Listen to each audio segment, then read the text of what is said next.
జగన్మోహన్ రెడ్డి 175 అంటున్నాడు. అభివృద్ధి చేశారు కాబట్టి అన్న. అసలు అభివృద్ధి లేదని ప్రతిపక్షాలు ఉన్నాయి. అభివృద్ధి అంటే అభివృద్ధి రెండు రకాలు ఉంటాయి అన్న. సోషల్ డెవలప్మెంట్ ఉంటుంది, సోషల్ డెవలప్మెంట్ ప్రజల జీవన ప్రమాణ స్థాయిని పెంచాలి. ఒక రాజకీయ నాయకుడు ఉండాలి. గొప్ప లక్షణం అంటే మెరుగైన వైద్యం, మెరుగైన విద్య. జగన్మోహన్ రెడ్డి గారు 5 లక్షలు ఉండే ఆరోగ్యశ్రీని 10 లక్షలు చేశారు. విద్య నాడు నేడు స్కూల్ చూడండి, ఎవరైనా ఇంగ్లీష్ మీడియం నాడు నేడు మంచి మెను. జగన్మోహన్ రెడ్డి గారు గొప్ప నాయకుడు ఉదాహరణ చెప్పమంటావన్నా, మన పిల్లల మెను ఉంది కదా IMD Indian mid day meals, దానికి 6 కమిటీలు వేశారు. ఓన్లీ పిల్లలు తినే ఫుడ్ మీదే. అంటే నన్ను పంపించారు, బాగానే ఉందన్న. ఇంకో కమిటీ ఒక పిల్లల మీద, పిల్లలు ఓట్లేరు కదన్నా.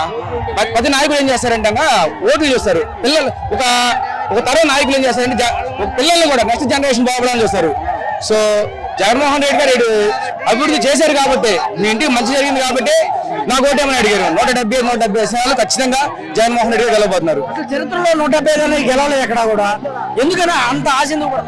ప్రతి కుటుంబం మంచి చేసామన్నా. మేనిఫెస్టోని ఒక బైబుల్ గా, ఒక భగవద్గీతగా, ఒక ఖురాన్ గా భావించి జగన్మోహన్ రెడ్డి 90% హామీలు నెరవేర్చారు. చాలా మంది పథకాలు తీసుకొని కూడా జగన్ తిడుతున్నారు. జగన్మోహన్ రెడ్డి పాలన వద్దంటున్నారు.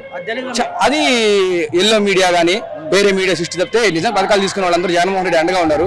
ఈసారి సైలెంట్ ఓటింగ్ మనం అనుకున్న దానికంటే ఎక్కువ పడుతుంది అన్న. ఉమ్మడి ఆంధ్రప్రదేశ్ లోనే రాజశేఖర రెడ్డి గారు 140 సీట్లు వస్తున్నాయంటే ఎవరు నమ్మల. అది 170, 151 సీట్లు కొట్టారు.